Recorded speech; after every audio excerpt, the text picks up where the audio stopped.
Welcome to the Michigan Outdoors podcast. As always, I'm Tyler Mihai with Justin Tomei and Steve Wyndham. We have a very special guest with us here today, Jonathan Durtka from the Michigan Spearfishing Association. We are available on Spotify, Apple Podcasts, SoundCloud, and a video edition on YouTube. Make sure to subscribe so you don't miss an episode. We also have an Instagram now, at Michigan Outdoors Pod. If you're not following us, give us a follow, and make sure to tag us in all of your future hunting and fishing successes.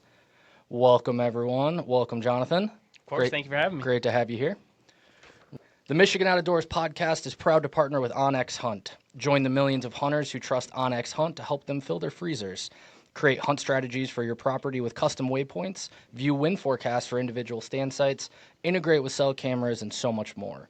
OnX is essential for hunters to understand property lines, find and e-scout public land and other hunting spots, and all of the other tools to give yourself the best possible chance at a successful hunt. All current MUCC members are eligible for a 1-month free trial of OnX Elite and an additional 20% off your annual membership. New MUCC members will get a free 3-month trial of OnX Elite in their welcome email when signing up. To find your current membership discounts, log into your MUCC member portal and click on Membership Discounts link to see all of your benefits of being an MUCC member. Join MUCC today to take advantage of these offers. They're coming out with a fish one, too. You know that? I did not. OnX is going to have a fish one soon. Mm-hmm.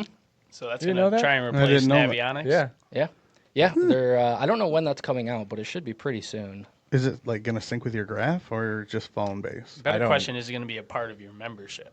Well, we'll see. We'll have to adjust that value then. Maybe Yeah. the Elite. Yeah. Yeah. When they launch it. Because I am an OnX user. And they do have, like, some topographical, and they do have, like, shipwrecks marked, so you can find those. That's pretty cool. Well, have you taken advantage of the 1-month free trial of OnX Elite yet? I have Or not. 20% I might off? have to now. 20% Yeah. off your annual membership? I didn't know they had the shipwrecks. I've never got on Onyx on my boat. Never thought about it. Yeah. Yeah. Just use a It was graph. on accident. I found it, and so now I use it if I ever can't find something. Nice. We'll The have a more new you one know. soon. But I will have to take advantage of that 20% off your Yeah. annual membership Yep. now. Heck yeah. Well, speaking of fishing, there was an NRC meeting last week. Justin, you want to talk about some of the fishery orders that were passed? They were passed, all of them unanimously. No, it was some warm water regulation stuff, places where there's stunted bass, lowering the size limit to try and get some of those small fish out, let the population grow. There was some whitefish gear regulation changes and a closure for fishing basically in the month of November at these 3 piers. And that was an enforcement thing. They were having major problems with enforcement. Law enforcement division was. They extended the spearfishing sunset 1 additional year. The idea behind that being that the department and stakeholders over the next year are going to get together, try and figure out what an expansion or retraction, I guess. Anything's on the table, right? Depending on what they come up with as they process their data, and see what regulatory package they can propose for a permanent basis. So that's probably something to look forward to this time next year. We'll be talking about what the commission just passed. There was nothing up for information for the director or the commission, so November will be a quick meeting. But if you missed the UP meeting, it should all be on our Facebook page. It was chock full of UP specific presentations. They did wolf abundance studies talking about their trail camera study. They did the predator study again for deer predation in the UP, forest management plan update. I mean, it was an 8-hour meeting in Marquette, and it wasn't heavy on the action, but it was heavy on the presentation. So there was a lot of good information there. If you're interested in seeing what they talked about, but otherwise November is going to be a pretty short NRC meeting unless they do a lot more presentations. Did you go to Marquette? I did not. Okay. I talked with Lucas beforehand about that extension, and we were at the Citizen Advisory Mission meeting for the whitefish closure as well, which I don't think they did enough there. I think they needed to do more. Oh, yeah. Because if you look at that graph they showed, I mean, that whitefish population is not coming down; it's collapsing, and I think they need to make action a lot quicker, other than just saying a 1/2-inch gap hook and then close down spearfishing. Well, so that the gear regulation, that was a law enforcement request. Sure, because right. they were just writing too many tickets. And I asked at that meeting, I'm like how many tickets is this? Is it like one every year? Is it like? And they're like, it's a lot. I still think, just looking at that graph, I think those whitefish are dropping, and they're not getting the recruitment that they're talking about. And it's like, well, we got to, I think, limits, do something quick. Yeah. To get that to bounce back. we or at least plateau. So back in October, November of last year, when that bad commercial fishing bill came out, Oh yeah, that was October. yeah, we went to more than 24 legislative offices to talk about that. One of the things we talked about was how we as a state can rebound the whitefish populations so that commercial fishing doesn't feel this need to go after the sport fish, the fish that we pay for their license dollars. Right. So that was something we talked a lot about, and it's not a simple answer. It's going to be a lot of money that needs to go into that to figure that out. But that is something that we brought up with them. So.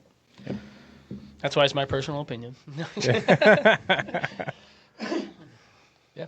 Yeah. So then there's two other things kind of happening in the policy world. One of them is not Michigan centric. I know you two are. Are you familiar with Proposal 127 in Colorado? I am not. The lion ban. The lion lynx bob. It's just a terrible piece of it's a terrible piece, I guess, legislation. It's a ballot initiative in Colorado. Basically, it puts a definition of trophy hunting in statute and says that you can't intentionally shoot at or trap lion, lynx, bobcat. Lynx are already protected there anyways. And man, Colorado's it's ballot box biology though too. So the same way that we lost doves in Michigan through a ballot initiative, they're trying to have the loss of lion hunting in Colorado. Yeah, and it's just the newest thing that Colorado's been going through. Yeah. And the obviously it's terrible for Colorado. We're all Michigan based here, and it's just the inevitable outcome of selling out this idea of sound scientific management using biologists to make these game decisions. And when we start to do things and regulate on things outside of that narrow structure, this is the inevitable outcome. We don't have it to this extent in Michigan, but we just had that coyote season closure in March, and Project Coyotes announced they're going to dump a bunch of money into the state. So, it's just for those out there, SaveTheHuntColorado.com is their website. Check them out, see what they're going through, and it's not easy. It's not difficult to trace the steps backwards to when this started. And I was actually a part of that start. I lived in Colorado, so I was a resident, and I remember when. So it's your fault. Yeah, 100% my fault. Yeah, I remember when wolves. I actually voted on the reintroduction of wolves in Colorado. On the west side, the west slope, right? Yeah, just in the state. The one they just did. This would have been 4 years ago. Yeah, but they just now got released the wolves They- like within the Yeah, last year. yeah. So I voted against that. But yeah, I remember all of that, and it was something really interesting of living in Colorado. Is I noticed that there's a lot of non-resident hunters. So especially when you have such a large elk population and mule deer population, there's a lot of non-resident hunters, and you just didn't feel like there were a lot of resident hunters either. Like people in Colorado hunting, and I'm speaking generically, so this doesn't it's not for everyone, but a lot of people just didn't have the interest in hunting comparatively to Michigan. So you did see a lot of those votes that were coming in were from non-hunters, and they were from people that were just hearing stories on the news or social media campaigns. I mean, a lot of it was not necessarily experience from the voters. It was just a lot of Well, that's social kind of pressure. the whole point of the ballot box. Mm-hmm. Yeah. Yeah. Like, why else would you bring it there Yeah. if Yep. you didn't want uninformed people who don't have any legitimate Yeah. reason to vote on it? Yep. Right. Otherwise, right? Because we all know what hunters are going to say. Yep. Yes, as Yeah. long as it's sustainable. And it was a very and ethical, palpable do it. feeling. I mean, Right. when I was living there, it was very easy to notice that. And I mean, I elk hunted. I obviously was hunting out there, and so I was in the smaller percentage, the minority of people that did actually hunt and voted on it. But Right. Well, Boulder, Colorado Springs, and Denver have more people than the Pueblo, rest of the too, state Yep. combined. So as long as if you can get all those urbanites to vote no on something, then you've got it in the bag. That's a fairly recent development too. But anyway, we don't need to spend a ton of time on Colorado, but check out what they're going through. It's eventually going to come here. Make sure that you, as a hunter, angler, trapper, conservationist, are supporting the organizations that fight for sound scientific management, because they don't all do it. And it's what Colorado is going through is the inevitable outcome of what abandoning that is going to which leads us to our next point. But too. that's also why it's important that we're taking the action on the coyote closure. I mean, coyotes is not the species that we care the most about in the world, but it's negating scientific management, right? Yeah. So so much bigger than joining coyotes. MUCC, supporting our fight in that against the NRC or to overturn that decision is going to help Michigan not become like Colorado one day, because if we can stop it now on simple coyotes, then hopefully we can stop it again in the future when it's a larger conversation. Yeah. So, Well, I say there's really only one thing you can do to. yeah, you know, then that's fight these. that's the next thing we're going to talk about is, as we're recording, there's less than 3 weeks until Election Day. We are a 501c3, so we're not going to tell you who to vote for, but, make sure that you get out there and engage as a hunter, trapper, angler, conservationist. You engage and support politicians, that support the things that you believe in. So get out there and vote on November 5th. Do what you think is best, but you need to be engaged to try and hold off some of these things that are happening around the country. Well, this says GOT, get out the vote, right? I thought that said Go TV. I was like, what is Go TV? So I had. I thought I just had a typo. I thought it said "go vote" and I messed up the typing of it. Yeah, No, I get out changed the it. vote. Go vote. GOTV. Use your voice. Get out, vote, and take some action. Yeah, Yep. yeah. Do it. All right. Also, a big thank you to one of MUCC's newest partners, GK World Championship Calls. As a proud 100% Michigan-based company, GK has built a reputation for delivering customer service that is second to none. With some of the most accomplished callers in the world, they have been successful in winning every major title on the goose calling circuit.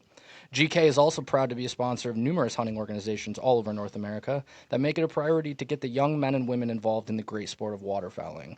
They strive to educate the youth on the importance of conservation, safety, and respect for the sport. MUCC members receive 20% off their order with our exclusive discount code found in your MUCC member portal. Duck calls. Duck calls. And duck season is open. Yep. It is officially open, and I know someone here doesn't care. I care. do care. I do care. Do you have any ducks yet? I have no ducks. So I got a nice trail cam picture of him. yeah, I went out on opening morning, got out there around 4 a.m., had to fight. We were hunting public land, so we had to fight some people out of our spot once we got there. We were hunting a couple really small puddles, and we had 2 or 3 groups come up, and they're like, hey, do you guys mind if we set up here? And I'm like, well, we are 40 yards apart, so Yeah, goodbye. If you set up here, we will shoot each other. And so we kicked everyone out. But I was hunting Everybody with my buddy. dies. Hunting with my buddy who's a wildlife biologist for the USDA, which was pretty cool just to hear, I've been duck hunting for a little while, but I'm not an expert by any means. So it was Yeah. really cool to hear a lot of the biology, and his level of identification is just so far superior to mine. So that was cool.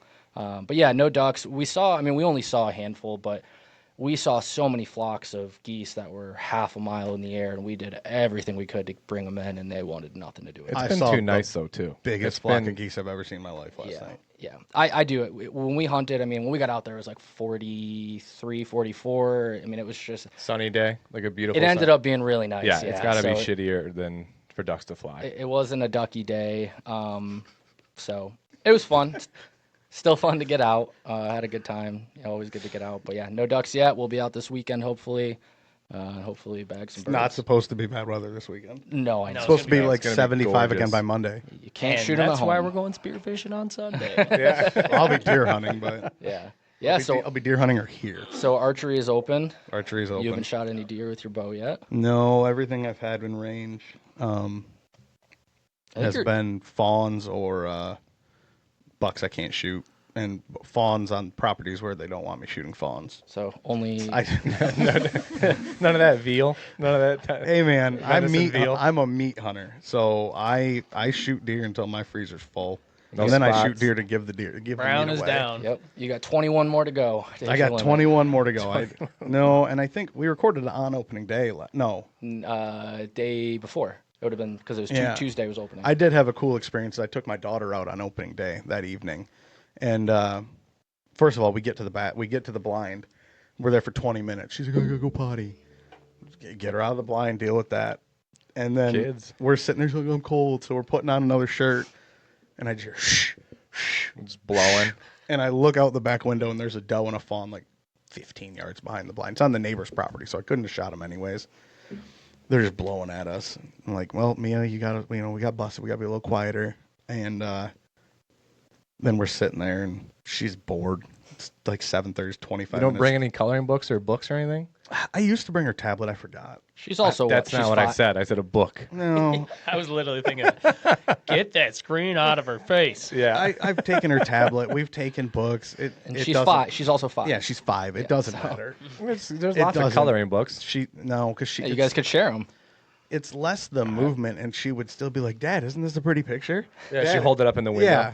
So we're sitting there at 7:30, and I just go, "Mia, don't move." And I go, "There's a deer right on the corner of the corn," and she looks and she whips her head around her little golden ponytail. Stands I up. see it. No, she didn't stand up, but we watch it, and I saw it was a buck right away, and I put my binos up, and it was a giant 4-point. I mean, he had like 5-inch brow tines and then just big main beams. And it's not legal APRs on that property, but all the landowners in the area have agreed to APRs because, I mean, I want to kill a big buck as much as the next guy. But I'm standing there, and this buck is 15 yards broadside in front of me with my 5-year-old who's never seen a deer get shot, and all I wanted to do was kill that deer. But we didn't. We let it Follow walk the away. rules. Let him go. Let Yep, him go. we let it go. He noticed her at some point because I'm saying, "Don't move, don't move." Whips her ponytail around more, and eventually he's doing the stomp and the head duck, and he left, and she just turns to me with a big smile. It's like he was looking at me, so I was smiling at him.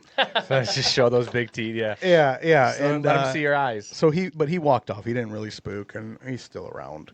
But she thought that was pretty cool. Other than that, I mean, I've had tons of deer in range, just nothing that I can shoot.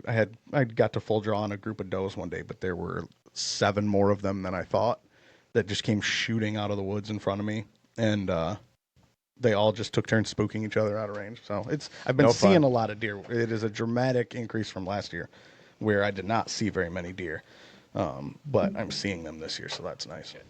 So share any pictures with us. Tag us Yeah. on Instagram, social media, Facebook, wherever it is. Email them into podcast@mucc.org. Love to share those with you guys. And so any of our listeners that are having successful harvest, send us some pics. Yeah, and we just had another deer season open today. We have the Independence Hunt that opened today. Yep, as of recording, Yep. the day that we're recording. So our disabled hunters are out there hopefully filling their freezers as well and utilizing this nice weather to have a good time out in the woods. Yeah, and honestly too, I mean, after hearing more firsthand reports at the NRC meetings, it's kind of a perfect week for Independence Hunt because it is a little bit warmer, which isn't necessarily great for deer movement. But the one thing I took away from the firsthand reports from the NRC meetings is that a lot of the disabled hunters, they do struggle with the cold, they struggle Yep. with access, all of that thing. So I do think there's some benefit to the warmth. It's probably going to be a more comfortable hunt for those individuals. There's going to be more access. Overall, it should be a hopefully successful week for all of them. Yeah. Stupid full moon this week. Yeah, that last night was huge. Yeah, last night was huge. There's moon. only is a super Yeah, it's a moon. hunter's moon. I had Yeah. I had a shadow walking out of the hayfield yesterday. Yeah, it was so bright. I was walking the dog at like 5 to 6 this morning, and it was so bright. This would have been a good morning to be in the woods. Yep. Yeah, I had deer on camera. Actually, about 15 minutes after I left the blind last night, I had a big buck walk through. So, Are you well getting after- like cell cam updates? Yeah. Yeah, You know- he's tablets and Yeah. cellular cell cams. You know something I miss? Cell cams are great, right? Because I don't have to go to my places that are a couple hours away. But I miss getting to camp, and like the guy that gets there at noon on Friday goes and pulls all the cameras, Yeah. and then we all get there and we crack our beer that night and we check the trail cams together. I kind of miss that. Yeah, Well, that's what Jeremy said. So the owner of the marketing agency we work with, the host of the Hunter Pod, he doesn't do cell cameras anymore Yep. because he missed going out into the field and checking those cameras and getting excited and that adrenaline of pulling Yeah, a the card and checking newness. it right away. He missed that, so he doesn't use cell cameras anymore. That kind of reminds me of like when you used to sit around the couch when Dad would bring home the developed film for Oh, the yeah. pictures, Oh. and you all sit around and see what kind of pictures you got. Yup. I remember my dad still has his first version trail cam that had a roll of film in it. actual roll film. And I yeah. remember my first trail camera had a flash, like Oh, an yeah. actual visible Yeah. light flash. Spook the deer off every time. Well, I mean the action shots every time. the evolution there's crazy. I was just saying, like, I think Moultrie just came out with a new camera that has built-in AI, but it will recognize what it's taking Oh. a picture of, and if it's an empty frame, like grass moving, it won't send it to you. If it's a coon, you can set it where if it's a coon, it won't send it to Nice. you. Yeah. So Yeah. it'll only send you bucks or does. I can actually verify that because I have 2 of those. Oh, do you? Yeah, Does it work pretty Yeah, well? yeah. Yeah. Like it. Can you check what pictures you don't get though? Like, what if No. it screws up? No, it does. So it- you can have so, the no, 30 pointer. Let me All right. isolate this. It gives you categories: bucks, does, other. Right? Oh, okay. And then what you can do is it still saves it on your SD card, but it just doesn't send it to you Gotcha. in like. So you could go package. physically check the card and Yes. see. Gotcha. Oh, okay. That's sweet. Yeah. Do you use them underwater? You ever No. put one down check with the walleye are coming? You should.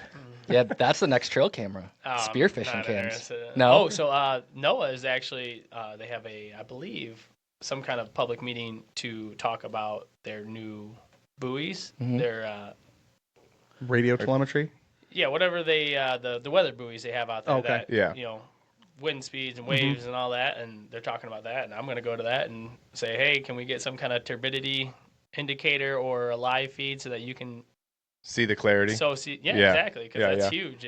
If you know Another spot what you're going to before Yeah. you get there. Interesting. Because if you have to travel 3 hours up north Yeah. to a spot. to Yeah. a spot, and you're just hoping, Well, based on weather conditions, that it's going to be halfway clear. That's the Yeah. thing I don't miss about non-cellular trail cams is driving to Newaygo just to check my Yes. cams, or driving to Kalkaska or Seeing MUCC or wherever. raccoons. Yeah, Well, I mean, cell cams are huge just for public land hunters. Yeah. Yeah. Because how I use them is I put them in areas that I was thinking maybe, and I get real-time feedback where I need to be. Yeah. So if I'm sitting in a stand and I'm seeing deer over there, I'm just All getting right. up and leaving right away. Let's play a fun game called What Is That Critter? Because none of us know.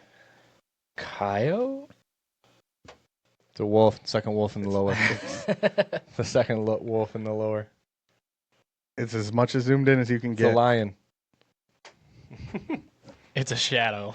Well, It's a it is a wild hog. critter. It is It's a the wild hog. thing. I said coon or coyote. Like, it looks. It's too big to be. I would say coon, it's though. kind of blocky.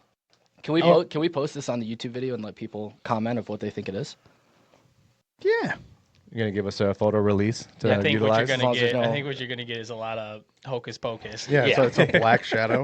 It's Bigfoot. I mean, Yeah, exactly. It's just a big black shadow. I think it's a coon or coyote. It's too low That's to a be. fat- I mean, I that'd be have too big of a coon. It'd be I a have big pictures coon. of deer there. They have. I agree. I also think his back is too flat. Yeah. Yep. Maybe it's a badger. Wolverine. No, it's not. It's in the MUCC area, dude. Wolverine. Now that we're completely off topic. Yeah. Yeah. All right. Well, there is one more season that opens this weekend. It is pheasant season in the Lower Peninsula, and we get to go take advantage of shooting pheasants early. Yeah, so Tomorrow, right? Yep. Yeah, tomorrow. As of today's recording, we're on the 17th. We have an event on the 18th at Rooster Ranch. So by the time you're hearing this, it'll already be wrapped up. But that'll be an annual event for us. So stay tuned to the Conservation Insider and member emails to get out there hunting with us next year. Yep. And we'll post some behind-the-scenes shots of the hunt tomorrow. So by the time you're listening to this, you hopefully have already seen some Rooster Ranch pictures. We will have some video being taken of the event. So just setting up the first year event to really make the next year awesome. Yeah, and to entice you for next year, we're giving away like a $2,000 shotgun. So Browning Satori over under 20 gauge is the grand prize raffle drawing. So if you're missing out, you're missing out. Yep. And then the last thing we have, it's not really a season talk, but you had a very eventful, was it Friday? Yeah, I got to pick up. No, Thursday. I Thursday? got to pick up my freaking bear. I went from the NRC meeting in Marquette. I drove down to Daggett, picked up my bear. Yeah, Durtka hasn't seen it. Yep. And you want to post? We can share this on the. No, I ain't sharing pictures of my disgusting, messy house with my 5-year-old. We can crop it. Yeah, are we in AI, right? You Can AI get all the AI all garbage the out. clutter out? Maybe then. Maybe if we What can. a cool patch. Yeah, dude. What do they call that? Blaze. Blaze? That's what they. That's the words that the guys that took me used. Nice. So, but yeah, I drove down, made my trip home from Marquette like 9 hours long. How much did it weigh? It was about 400 live weight as a guess. It was 332 dressed. That's in the woods. That's what he sent us when he was up north. Dude, 2009 called. They want their phone. Yeah, that's hey, bro. Get away from my SE. That's the Apple SE, bro. He doesn't want to lose it One all the time lens. he spends It's hunting. got one lens. Yeah, I know. Oh, sorry. Now I'm just making fun of that. That's a great bear. Forgot what I was doing here. Wow. That's Well, awesome. so dude. Logan Congrats. was telling us earlier too that, and this is unconfirmed Like, from my end. You but got a big head, too. Like, dang. Yeah, exactly. He's a big dude. I'm a big guy. and that's a big bear. Dude, I shot that thing like this. It was in a tree? Yeah, so I used dogs. Oh, okay. And I shot that thing, almost straight up. And it's like halfway down. And I go, I might want to move. And it landed closer than you and I are right now. Yeah. So I was on the other side of a tree from it. And So then did they it- had me shoot it one Did more it time. expire in the tree? No. Okay. No, So it, so- like, jumped? It fell, yeah. Fell, okay. I just finished it. It would have expired, but they're like, just put one more in the chest. Okay. So I did, and then it was done. I What mean, did- within what 2 kind seconds. of- I used a 12 gauge. 12 gauge. Okay. Yeah, iron sight 12 gauge was what they told me. They said everyone brings their deer rifles or whatever, and then they they look at it through the scope and all they see is a black blob, Right. and it's hard to Oh, find yeah. where you want to hit. Yeah. Yeah. So they advised me to use that, and Would they say 12 then? gauges make. And actually, the processor found one of the slugs, and No sent the way. slug back with me. So I have the slug with the European mount. Hang it around his neck. Make it like a necklace. Hang it around the bear's neck on your wall. No, I'm gonna- is a I'm sick gonna- Kind of cool. That'd be Yeah. cool. No, Do it. I'm gonna build a plaque for the European.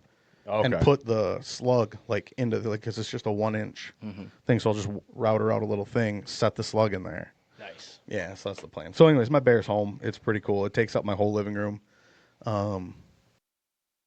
It was kind of a pain in the ass to hang Barely up. got it hung. Yeah, me and my father-in-law did it, and lost the whole corner of my living room, but It's worth it. it was Way to worth go. it. Oh, hell yeah, it That's was what worth it's all it. about. So Totally worth it. again, Jameson, Joe, Tom, Misty, the whole crew that took me out last year. Thank you again. I don't know if any of you will hear it, but it was still the time of my life. Hunt with dogs. It is a ton of fun. Especially if you get as just obscenely lucky as I did. So Yeah, and like I was saying, Logan said earlier, there was apparently a bear in New Jersey, I believe, that was shot, and it was 770 pounds. Oh, I saw that. Yeah.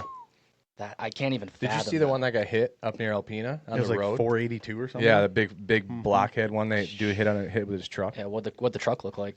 So, I don't know. Gone? They didn't I have can't the picture. imagine the truck. They had to bring in a flatbed tow truck to get the bear out. Well, it's like when you see a moose get hit, it's the same thing. Like, Yeah. it's just whatever. You hit it with a car, gone. Did I ever tell you guys my dad was attacked by a bear once? No. I didn't tell. I've never told that story to you guys. No. Like while hunting? Yeah, so it was 2001-ish. I wasn't old enough to hunt with a rifle.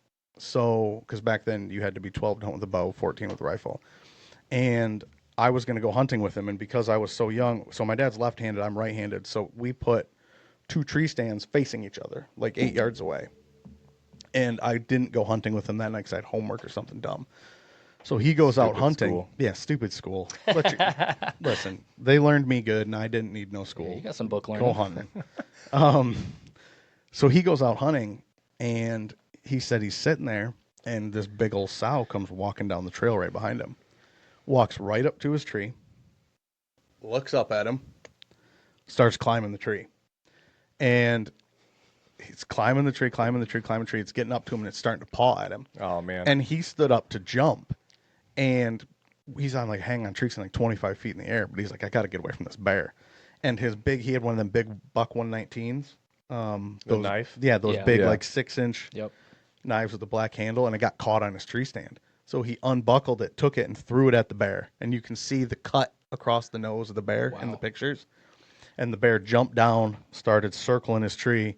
And he said it was like a half-hour dark, and he shot it with his bow. It ran 20 yards, ran dead into a tree, killed it. He got down, called the DNR. They came out and like saw the claw marks in the tree and everything. Dang. And Wow. we actually found out that they would relocate problem bears not terribly far from there because my dad knew the CO. Oh, dude. And it was just an old sow, and they think she was, just old and looking for an easy meal. And Yeah. he'd killed a deer the day before and had blood on his boots. So that was Tasty snack. Wow. That was the time my dad got attacked by a bear. So he didn't get hurt, but he yeah. I Pawing mean, you at see a fair amount of videos of bears climbing trees, like of a guy hunting in a tree stand. You see Yeah. bears climbing. That's nightmare fuel. No thanks. Nope. I'll take a bear mount, not a bear Yep. attack. Yeah. I mean, I'd rather run into a bear. We should do that. Bear or dude? You want to run into a bear or dude in the woods? It went viral. We're like 3 weeks late, but it's the answer is a bear for me. Bears are predictable. Don't go there. Bears are predictable. That's not. I what don't we're doing on carry a this gun for podcast. bears. Yeah, Put it that I way. know. Right. But that question, That's fair. that question led to a lot of other shit. All right.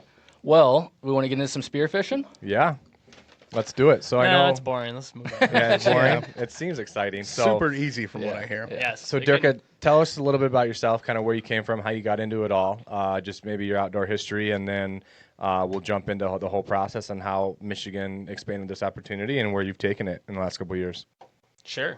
So, grew up in Southeast Michigan, Detroit metro area over by the airport. Family, grew up, worked at GM, pretty much basic, Built for it. Yeah, exactly. Grow up in the 60s and 70s, right? You work at GM.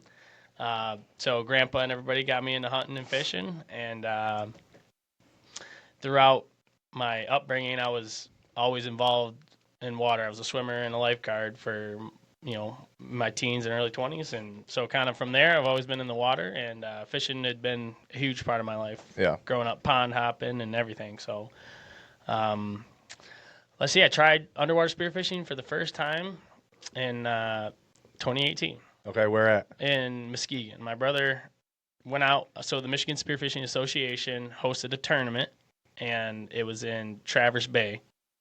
And my brother posted pictures on Facebook. And I had just moved back from California, and I was like, what? I Yeah. want to try this. Yeah, yeah. I'm like, I can swim. I'm comfortable in the water. And he took me out, and I swam in the water for the first time, and I seen all the different fish, and I was like, incredible. Just most stimulating thing you could do, I was just like, wow. Like, I've been casting lures as long as I can being remember. on top of the water. Yeah, and then I get down there, and I see all these fish, and I'm like, what the heck am I doing above the water? Like, this is ridiculous. And I just had so much fun. So I got all the gear together and that winter, and that was the initial start because April 2019, simple Google search, how do you change regulations in Michigan? I'm just a goofy, 26. Okay. I was just like, type it, and it says, oh, this is the Natural Resource Commission. They Said hold all that. public meetings every month, and if you want to give a testimony, you're welcome to do so. So I emailed, I think her name's Cheryl. Emailed Cheryl. I was like, hey, can I get a spot for public testimony? She's like, here's 5 minutes. Yep. And I was like, no way. Okay, I guess I got to put together. Got to write something. Yeah, down. exactly. That sounds Wait, convincing. Do you write your comments, or you just make it up as you go? I write and then type. Okay. So I wrote it out. So you and come then- prepared. Yeah. Yeah. And I actually have it right here. But I wrote that up, just basic common sense. I'm a license holder. I have a license. I can go catch 5 walleye, hook and line. Yep. I'd be very curious why I can't do that with a spear gun, And then I started looking around on North Dakota, South Dakota, Utah, Arkansas, Nebraska, all these other inland states that didn't have anywhere near the same amount of volume or acreage of water that we Or have. quality of fishery. Exactly. Yeah. Can shoot walleye and pike and lake trout and all these other fish, bass, smallmouth, whatever. And I was like, well, that's interesting. I was like, regulations stay the same, limits stay the same, size limits, as long as you can identify the fish and its species and do those things. I was like, interesting. So I just made that testimony and just walked in there and just started chatting and yak. And I, as fast as I was done with my speech, me and my buddy Reed, who came with me, we basically ran out of there. Yeah. And then I can't remember his name, but Patrick Hogan was the first person to reach out to me. But then I can't remember the other guy's name.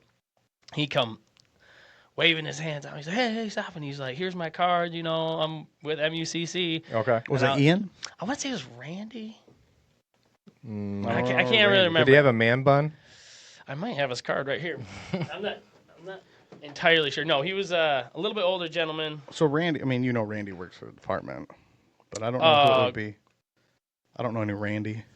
We don't have any Randy I'm familiar with. While you look, I don't know. I think he was part of the Chelsea Rod and Gun or something like that. Oh, Greg? was it Greg Peter? Oh, yeah, maybe that's it. Yeah, Greg, he was he president at the time or vice president?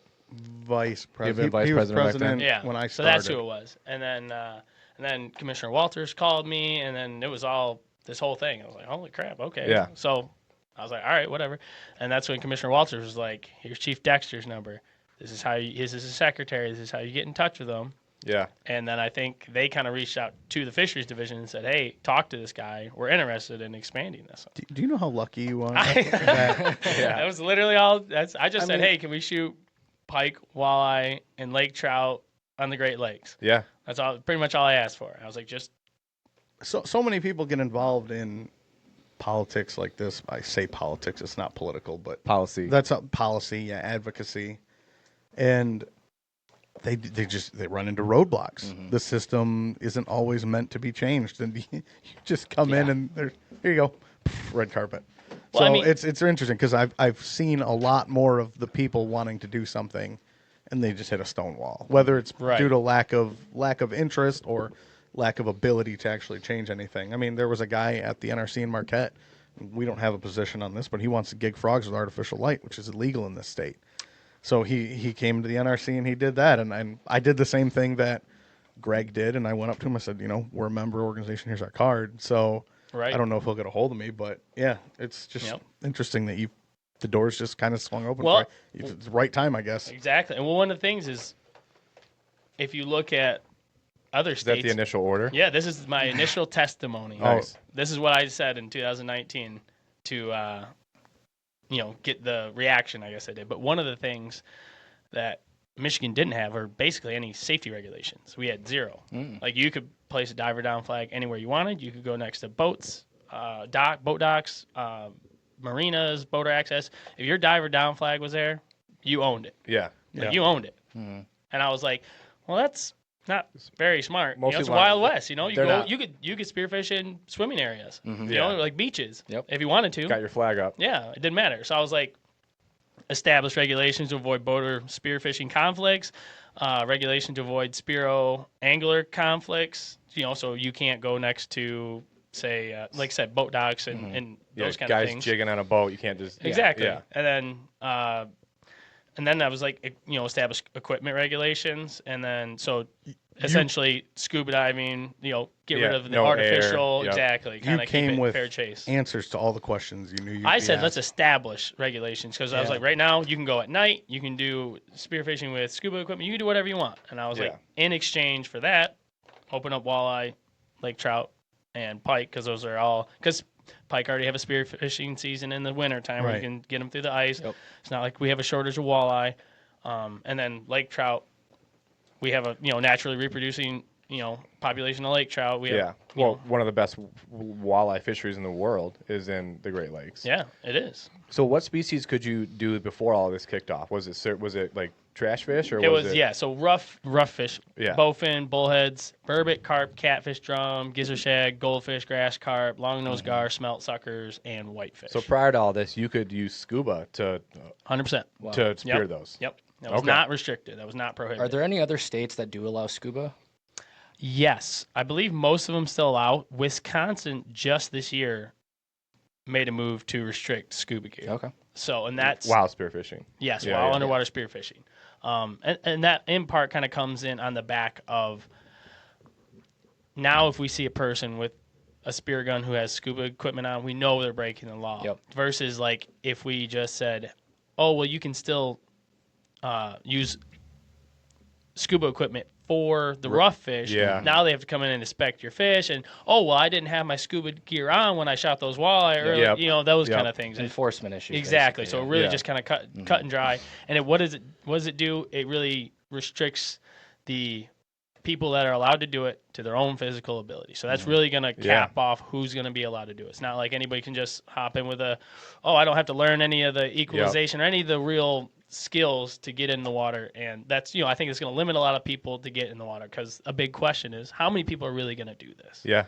We don't know. But I tell you what, the harder you make it, the more likely it is less people are going to do it. And I'm not saying dedicated. that in a bad way, but I'm just saying that equipment restrictions, I think, keep us honest, if you will. You're going to have to dedicate some time. to it. Exactly, right. It's Yeah. not just not that scuba diving is easy in any form or fashion, but, it was just one of those things where everybody, when we came around to the stakeholder group and we all talked, it was not that big of a deal to expand the opportunity, Yep. Not perfection, but progress. Yeah, I mean, I may look like a peak specimen, but I'm not. I will not be able to spearfish. Peak athletic performance Yeah. right here. I'm like a bobber. You throw me in the water, I'm buoyancy just a is hairy weird. bobber. You have way too good a buoyancy. Yeah, so So as someone who actually was able to go and introduce, legislation and be successful with it, what do you think it was that made you successful and actually allowed you to move forward? My with it? flexibility. That was my number one thing. I never came in and banged my hand on the table and said, we need X, Y, and Z, and I don't care what anybody else thinks. I said, hey, we're looking for opportunities. What do you guys think? How can we make this happen? Yeah. And I was never, I never fought with anybody, argued with anybody. I simply stated my points and sat there and said, So it's I'm gonna- open dialogue. yeah, just basically. open dialogue Yeah. and don't be, and it was an anywhere to go, like Yeah, the but only up, place to go was exactly, up. yeah, so right? you had nothing to lose. yeah, and then I can just, They weren't like I gonna said, I could take point to rough the fish. regulations and say, well, where are these regulations prior to? Because right now you guys are worried about XYZ. Well, we had no regulations in place for that, Yep. and now we do, and we never had a problem before. But now we actually have regulations that say, hey, you can't place your diver down flag where it restricts boat or navigation. Okay. Right? Like in the middle Now- of a channel. Exactly. Yeah. Now, did you write all of those regulations, or did Yeah. you consult other people? Or I consulted everybody, as Yeah. much people as I could, because I was smart? as green as I could be. But I looked at every other state that permitted it, and I said, well, what regulation do they have on the book? And that's where I was kind of picked up on, like, well, why don't we? Was there Yeah. one state that you kind of were like, this needs to be the example? Like, I want to copy this state. They do a very good North job. and South Dakota. Yeah. Yep. They're equal as can be across the board for hook and line and spearfishing. Wow. For all game fish then. Yeah. You can Oh. shoot largemouth bass, smallmouth bass, pike, muskie, anything. It doesn't matter. Oh, that's cool. So they're out there shooting tiger muskie and stuff. Yeah. Have you been out there? No. Okay. Nobody cares. Yeah. Right. It's just it's middle of the kind of the plains, and it's just not great. You're not going to get what you get here. Yeah. You're never Oh, I going to bet. get that. You know what I mean? Like a lot of their spots are very isolated to dams where there's halfway decent water clarity. Okay. But you're not going to get 40, 50 foot viz like you're out. Yeah. Like you will in Lake Huron in the early spring. If Okay. they have equal regulation there, are there any issues with, like, if there's slot fish or minimum length? Are there issues of someone thinking, like, before I shoot this fish, oh, this is a 26-inch pike, and then you shoot Sure. and it's 20? I mean, are there issues with that? How do you go about something I like say there's that? issues with that with all methods of harvest. Yeah. People keep undersized Yeah. fish all the time, and they have, whether it's just they forgot a tape measure or not, that's just a problem in general. Well, It's- same with deer. I mean, guys Yeah. shoot a deer. That's when there was APRs in the Northwest 12, and Sure. you counted the points wrong, Yep. and you shot the wrong deer. I mean, I there's just- always opportunity for mistake. I've always said that if you don't know, let it go. That's simple as that. I'm not going to say everything's perfect, right? But I'm going to say that I'm looking at the fish, and if I have a doubt in my mind, I'm responsible, and I can just say, no, I'll swim off, I'll try and find another one, or if I try to get a better look. But, I mean, most of the time, when you see these fish, you're like, wow, okay, that's the fish I want. right. You really, Yeah, it's yeah, like, yeah. you're not like, I've never once in my life been like, I'm risking it. Is it 21 or Yeah, 22? right. Yeah, No, like, 21 no, or I see 22. when I see a quality fish, like it's no doubt. And Saginaw Bay is the best example. Yeah. It's 13 inches and above. If you see a 13-inch walleye, good luck hitting it. The dang thing's this big. Yeah, And yeah. it's about that wide. And there's a it's- lot of them in there, Yeah, too, like you yeah. see the spear gun, you're like, it's hard enough to hit one when it's 10 feet away. Now, that being said, I did shoot one just to test my ability. A 13er? 13 and a quarter. Okay. And I was like, and I thought it was 14 and a half. Okay. So I was like, Sweating that one. yeah, and I was like, Because there's no putting that one back. No, yeah, exactly. but that's why I trusted myself. I was like, hey, I'm in the right zone to do it. Like this Yep. is if you're gonna shoot an undersized fish, this is where it was. And I was close, but I wasn't that close. Yeah. I was like, man, that's a small fish. Yeah. I mean, that was. Oh, I've caught perch bigger than that. Yeah, exactly. In East Grand and Traverse Bay. you will or see West them. Grand Traverse. You'll see them with perch. Perch and walleye are one and the same. They swim right together. Small Okay. walleye and perch stay right together. We'll see them all the time. That's awesome. I wish we seen perch more. That's Yeah. So what was it like once you kind of got it passed and once the NRC voted and approved all of this? What was there any kind of signing? Was there any kind of cool event you got invited to, or what was it? Was it just order passed, here we go, or how did that work out? yeah. So First of all, there's nothing greater than winning. yeah, it was pretty nice. Yeah, it was it was pretty good. You know? I've been on that side. Well, a lot of people. I just talked to a creel survey guy a couple weeks ago in South Haven, and he didn't know who I was, and he was like, "Dude, this must have been in the works for 10 or 12 years," and I was like, 3. Yeah. But no, we didn't do anything crazy. My original recommendation or my original proposal was Lake Michigan, Lake Superior, Lake Huron. Those 3 fish. I think it was last Saturday in April through September 30th. I Okay. wanted a season. I just wanted to keep it simple, and then I wanted all the Great Lakes. Then Dexter and Dr. Herbst. Dexter is the Chief former Dexter, yes. fisheries Yeah. division chief. Okay. And Seth Herbst, I don't Yeah. know what his new title is now, but He's he's like gone up the ladder yeah, a little project, like he's like a science center. Yeah, he's something like bit. that. Dr. Seth Herbst. to Yes. you. Okay. So he was super good. He was one of the reasons that I was Seth's able. great. Yeah, I was able to get as far as I did. And he just said, "Hey, man, be open." And then they were telling me, "Hey, if you want to get this passed now," they were like, "Your best chance is to get out of the tribal waters because we're renegotiating that consent decree Yeah. now. Middle of the And he's consent like, decree, you last thing you want to do is be involved in that, and then that's your best chance to get shot down. So that's what we Yeah. did. We got rid of the tribal waters, so that's where the boundaries come in from Grand Haven down. That's a common excuse too. We've had commercial fishing legislation a few years before I started here that they used the consent decree negotiations as an excuse to do nothing. So, Okay. but Well, so that is not a unique or okay, right. previously unused excuse. Understood. But that's why those are the boundaries are where they are. And then Commissioner J.R. Richardson, he submitted the amendment to remove Lake Superior, so that's why Lake Superior is not a part of that. And then Commissioner Carol Rose, who just finished her term, she submitted the amendment to, what was it? To delay the harvest of northern pike till July 1st. Okay. So there's basically 2 seasons in the 1 season. Yeah, so it's everything's according to the normal hook and line regulations, but pike you can't start until July 1st. Okay. So MUCC, we don't have a policy on it yet. You have one in our policy process now that would support some expansion. We don't need to go on the details. We'll talk maybe a little bit about that later. But Sure. for Lake Superior, what was the logic behind that? I've heard the argument that the water's so cold the fish just lay there.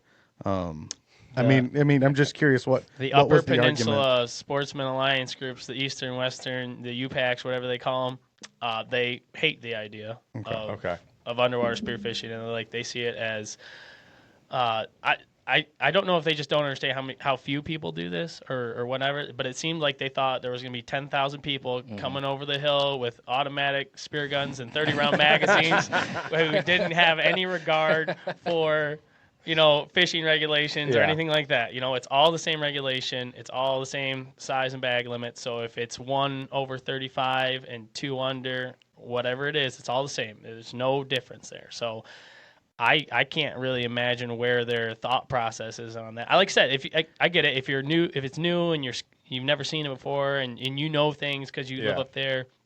I mean, I have data from the first year we did it right here. So Seth said this is the first summer. That's every report. Cameras over there. Oh, sorry. There's your one trip to the UP right there. Yeah. Yeah. That's all the effort. So with this order, right, the game fish are restricted. You can still spearfish anywhere you want for the rough fish. Yeah. Okay. So 1 person. So where's all that effort that's going up there and scaring? on average, how much colder is that water than like Lake Michigan area? Like you go southern Lake Michigan? into Lake Superior in July. Your water's 52 degrees. Wow. Jeez. Surface temp. You always hit a thermocline. Yeah. Like 20, 30 feet. Yeah. How much does that affect your performance in the water? All of it. You ever been outside and get okay? If I'm you ever asking you taken to quantify an unquantifiable though. Okay. If you had do you to- find yourself being able to stay down half as long? If you had to hold your breath if you in comfortable 72-degree water had to hold your breath for a minute, and you jumped into 50-degree water, you're gonna hold your breath probably half as long. Yeah. Wow. Yep. Your face Interesting. is gonna get numb. Your hands, your extremity. You know how to load a gun? Yeah. Try doing that when your hands don't work. Or your feet get cold. Yeah. Does Or that Yeah, just hyperventilating. holding How can you still. hold your breath when you're yeah. hyperventilating? Does that Yeah. limit where you want to spearfish then? Yes, because absolutely. you have to go shallower 100%. water, I Yeah. assume. It's shallower, but it's just uncomfortable. Yeah. We dove the one lake trout I shot this year. The only one, right? 40, I think it was 46-degree water temperatures. We were diving Jeez, 50 oh, feet. Pete. We could only stay in the water for 2 hours. Nothing Yeah. about this sounds Because appealing. we were like, No. but I mean, that's where your equipment comes in, your wetsuits, Yeah. right? So I get a 5 mil wetsuit or a 7 mil wetsuit to try and mitigate that. Was that in the up north?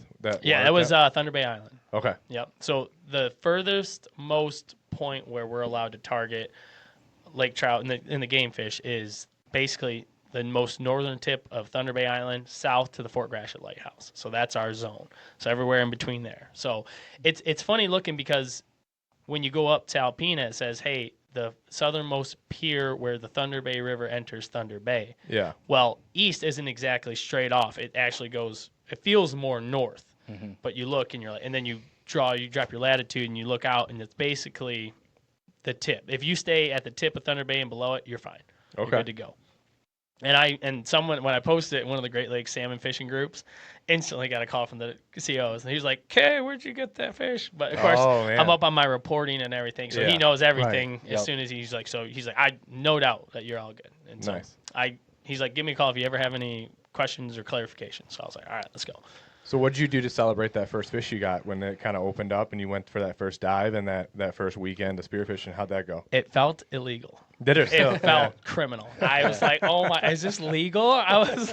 They're Still not. couldn't Yeah, believe psych. it. It literally felt illegal. I was like, no, this is so. It did. I almost felt guilty. I was like, okay. I was like, no, John, it's okay. You know this. You were there Yep. for the whole process. But Yep. it did. For, when you do it for, I started in 2018 and it's 2022. Yeah. You have done it that long. You've seen so many fish and you've known, you put it in your head, this is not allowed. And Yeah. it changed. And then you do it, and You're like, wow, it feels this is criminal. This is weird. Felt criminal. It really did. So it was weird for the first couple times, but at the same time, you're like giddy because you're like, oh my God, this is Something so cool. new. Yeah, because I've been catching walleye in Detroit River in the St. Clair system for so long, right? And you go Yeah. out to Lake Erie with the pros, and you stand on a boat. This guy puts out 6-8 lines or whatever it is. Trolls around. Trolls around. You sit there and you wait for something to go off, and then all of a sudden, now you're diving, you're swimming next to these fish and chasing them around. You're like, I got wow. a chance to go hand lining, and just hand lining a walleye was freaking cool. Like, Yeah. like you just you think I grew up with a rod in my hand my whole life. Right? 30, Yeah, just 30 something. years at this Yeah, point. just minutely different, and just changed your whole world. Oh, like actually, this is way fun. Like, Yeah. Well, it's just such a difference of passive versus active fishing. Yeah, exactly. Well, Yeah. the best part about spearfishing is you don't have to harm anything to have fun. Yeah. You can dive down, look at the fish, and just enjoy them. You can watch them swim around through the weeds, or you can clean up trash and pick up lures. That's one of the coolest things you can do. And Well, a you've lot been of doing that a lot lately. I have, right? because it's Yeah. so much fun. Oh, dude, you sell the lures and like get half your money back I from just the trip? keep them. Clean them up, put new hooks and little snap rings on them or whatever. You clean them up and you use them. Because I still hook and line fish. Yeah. And a lot of people will be like, oh, they're going to kill all the fish, and I'm like, no one. Part of this order was that we have to report every month our effort and harvest. Yeah. Right, and so now that gives us real data. And I tell you what, I've killed far more fish on the Detroit River because you don't ever throw a walleye back unless you already have your limit. Yep. And so, like, I've been killing hundreds of walleye for years. That's what you do. They're currency, if you will, right? You bring somebody fresh walleye, it's in your family or something. They owe you, right? They're whatever I can do for you, because those are the fish that people recognize Right. on the counter at the Meijer or whatever. You see perch, you see walleye, and you see it. It's $14 a pound. You want to hear something's gonna make you fall out of your chair? I got a buddy. They throw back 10, 12-inch crappie all summer long. Yeah, What? we're good for them. walleye fishing. Nah.